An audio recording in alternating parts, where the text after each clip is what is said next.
पूरे देश में कोरोना संकट चरम पर है। हालात लगातार भयानक होते जा रहे हैं। हर नए दिन के साथ घातक विषाणु लोगों को अपने शिकंजे में जकड़ रहा है। देश के हर राज्य में हालात विस्फोटक होते जा रहे हैं। लेकिन इसी कोरोना काल में लोग धार्मिक आयोजनों में शामिल हो रहे हैं, वो भी हजारों लाखों की तादाद में। खुलेआम कोरोना गाइडलाइंस की धज्जियां उड़ाई जा रही हैं। मास्क और सोशल डिस्टेंसिंग का तो नामो निशान तक नहीं है। ठीक ऐसा ही हाल चुनावी राज्यों में भी दिखाई दे रहा है। मगर आंध्र प्रदेश के कुर्नूल जिले से एक ऐसी तस्वीर सामने आई है जिसे देखकर आप सन्न रह जाएंगे। आखिर कैसे नरमुंडों का रेला कोरोना वायरस को न्योता दे रहा है, आप खुद देखिए। ये भीड़ डरा रही है। नरमुंडों का यह हुजूम रोंगटे खड़े कर देने वाला है। यकीनन कोरोना काल में ऐसी तस्वीर कलेजा कपा देने के लिए काफी है।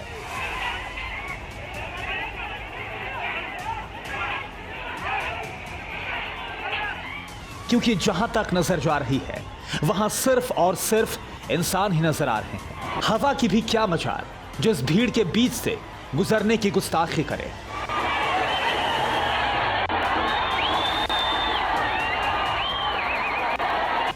घरों के बीच बना रास्ता खचाखच भरा हुआ है।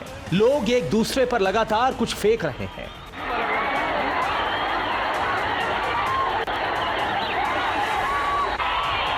ये जश्न है या फिर जंग, पहली नजर में बता पाना मुश्किल है।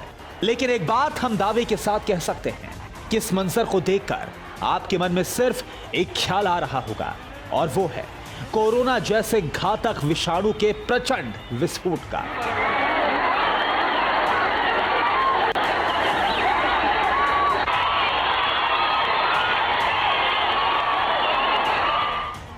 ये तस्वीर आंध्र प्रदेश के कुर्नूल जिले की है, जहां हिंदू नववर्ष के अगले दिन उपले मारने की सालों पुरानी परंपरा का आयोजन किया गया। इस दौरान दो पक्ष एक दूसरे पर गाय के गोबर से बने उपले से एक दूसरे पर प्रहार करते हैं। इस पर्व को लेकर ऐसी मान्यता है कि इसे मनाने से घर में खुशहाली आती है।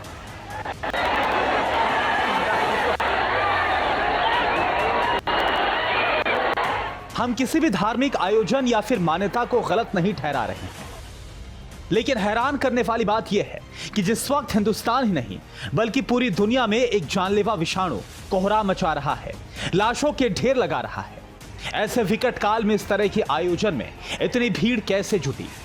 क्यों लोगों ने कोरोना की गाइडलाइंस का पालन नहीं किया? वो भी तब जब कोरोना जैसे किलर वायरस के प्रकोप से बचने का सिर्फ एक ही उपाय है, और वो है सोशल डिस्टेंसिंग, एक दूसरे से दूरी। लेकिन खुलेआम आंध्र प्रदेश के कुर्नूल में इसकी धज्जियां उड़ाई गई।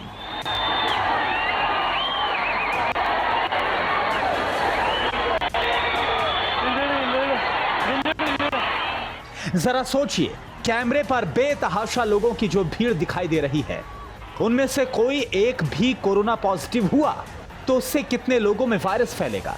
यकीन मानिए, कोई इस आंकड़े का अंदाजा नहीं लगा सकता।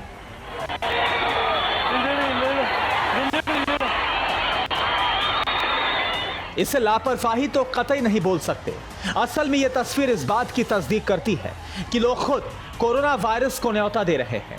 ऐसे आयोजन में इस तरह शामिल होकर किलर वायरस के मकड़जाल में फंसते जा रहे हैं।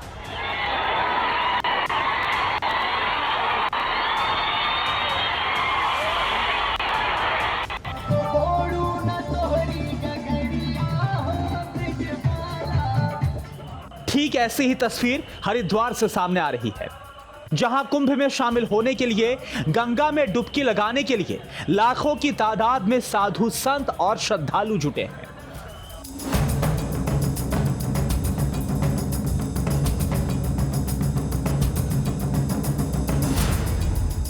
महाकुंभ में हरिद्वार में पूरे देश से लाखों श्रद्धालु शामिल हुए। महाकुंभ में लोगों ने शाही स्नान किया, लेकिन इस बीच सबसे बड़ी परेशानी कोरोना को लेके है। हालांकि साधु संत लगातार लोगों को ये संदेश दे रहे हैं कि सोशल डिस्टेंसिंग का पालन करें, मास्क लगाएं, लेकिन भीड़ बहुत ज़्यादा है और भीड़ ज़्यादा होने की वजह से सोशल डिस्टेंसिंग का पालन नहीं हो पाया। और शायद यही वजह है कि 1 अप्रैल से कोरोना के जो आंकड़े बढ़ने शुरू हुए थे वो अब 594 तक पहुँच चुके हैं।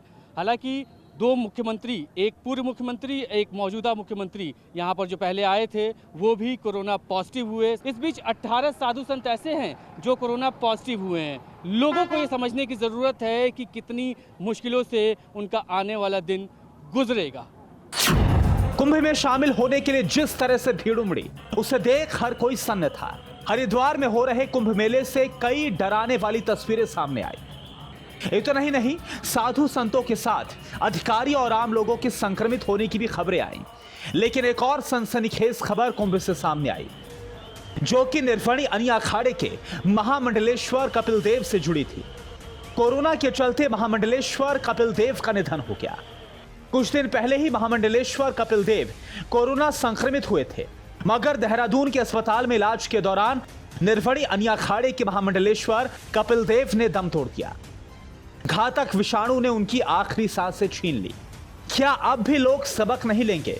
क्या अब भी लोग वायरस के खतरे को भांपकर सावधानियां नहीं बरतेंगे? क्योंकि अगर कुंभ में ऐसे ही लाखों की भीड़ जुटी, ऐसे ही कोरोना गाइडलाइंस का गला घोटा गया, तो यकीन मानिए हालात भयावह होते देर नहीं लगेगी। कोरोना काल में की गई हर गलती एक एक इंसान को भारी पड़ेगी।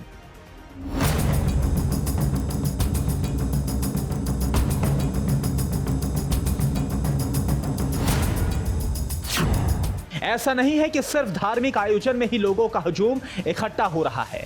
जिस राज्य में चुनाव है वहां पर भी कोरोना हर नए दिन के साथ विकराल होता जा रहा है। रैलियों, जनसभाओं और रोड शो में शामिल होने वाले लोग न सिर्फ कोरोना संक्रमित हो रहे हैं बल्कि उनकी मौतें भी हो रही हैं।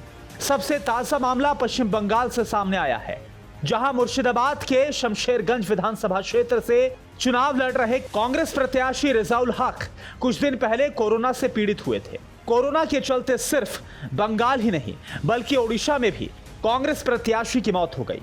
सबसे ज्यादा हैरान करने वाली बात यह है कि इतना सब होने के बावजूद देश के कई राज्यों में पंचायत चुनाव और उपचुनाव किए जा रहे हैं। अगर हालात ऐसे ही बने रहे तो आने वाले वक्त में कोरोना भीषण कहर बरपाएगा और इसकी कीमत इंसान चुकाएगा।